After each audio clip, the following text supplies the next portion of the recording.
Nous avons débattu deux points. Les débats ont porté sur deux points. C'était d'abord la question de l'audit des établissements privés de formation en santé et le deuxième point portait sur la dette due aux établissements privés d'enseignement supérieur. La rencontre a été fructueuse. Elle a réuni les responsables d'organisations privées d'enseignement supérieur qui sont au nombre de 8 et le ministère de l'enseignement supérieur à travers la direction de l'enseignement supérieur privé. Concernant le premier point, puisqu'il est question de se réunir tous les 2 mois pour faire l'état des lieux, des propositions, des recommandations qui ont été faites à l'issue de la deuxième réunion annuelle de partage d'informations entre le ministère de l'Enseignement supérieur, de la Recherche et de l'Innovation et les établissements privés d'enseignement supérieur, une réunion qui s'est tenue à IPD Thomas Sankara, c'était le 5 mars 2026. Donc cette deuxième réunion du comité de pilotage, comme je l'ai dit tout à l'heure, portait sur deux points qui sont importants pour le fonctionnement aujourd'hui des établissements privés. Donc le DAGE, à travers son représentant, M. Sow, nous a fait l'état des lieux, la situation donc, et les actions à venir pour apurer définitivement la dette due aux établissements privés de formation supérieure, donc de la période de 2012 à 2019. L'État donc qui devait une certaine ardoise aux établissements privés. Donc il y a des engagements fermes qu'il nous a exposés aujourd'hui et qui donnent donc à croire que nous verrons bientôt cette question définitivement reléguée au calendrier grec. Concernant le premier point, de l'audit des établissements privés, comme vous le savez, c'était une décision présidentielle de procéder à un audit des établissements privés en 2023. C'était le gouvernement d'alors qui, suite à des incidents dans certains hôpitaux au Sénégal, avait demandé à ce qu'il y ait un audit des établissements privés. Et à l'issue de cet audit, commandité donc par le ministère et exécuté par l'ANAC-SUP, 136 établissements ont été recensés, répertoriés au Sénégal.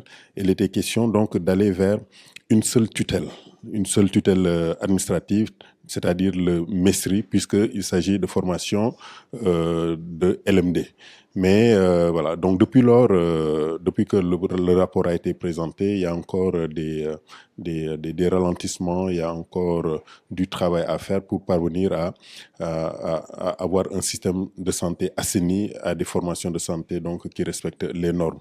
Aujourd'hui, nous attendons ces décisions présidentielles et aujourd'hui, donc, il était question d'en discuter pour voir les alternatives possibles pour pouvoir lever le gel, puisque depuis 2023, la direction de l'enseignement supérieur privé ne délivre plus d'autorisation de nouvelles créations d'établissements en santé, de même que n'autorise plus l'extension de filières de formation en santé. Donc, il était question de discuter de tout cela pour parvenir à des plans B en attendant que la décision vienne donc de l'autorité politique. C'est pour dire simplement que la réunion s'est bien passée. Donc, pour les points inscrits à l'ordre du jour, nous les avons abordés.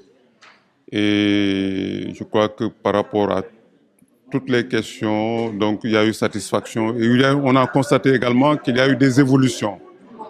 Quand même, parce qu'il y a eu au départ beaucoup de préoccupations. Et à chaque fois qu'on s'est rencontrés, depuis la première réunion du comité, donc les points qui ont été abordés ont été discutés de fond en comble.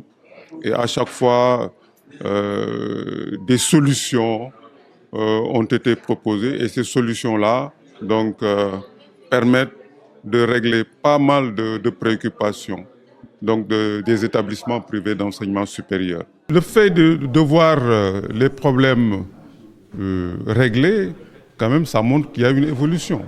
Parce que contrairement à la première édition, les établissements avaient partagé leurs préoccupations, mais il n'y avait pas de suite.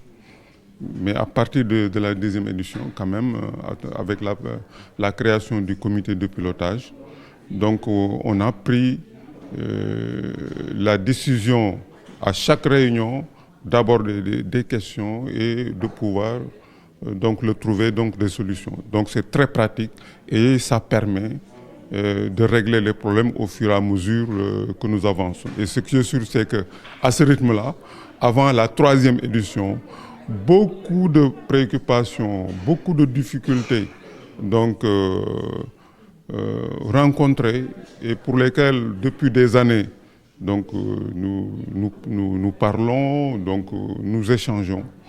Et ce qui est sûr, c'est que ces problèmes-là, ces préoccupations-là se seront réglées, seront derrière nous.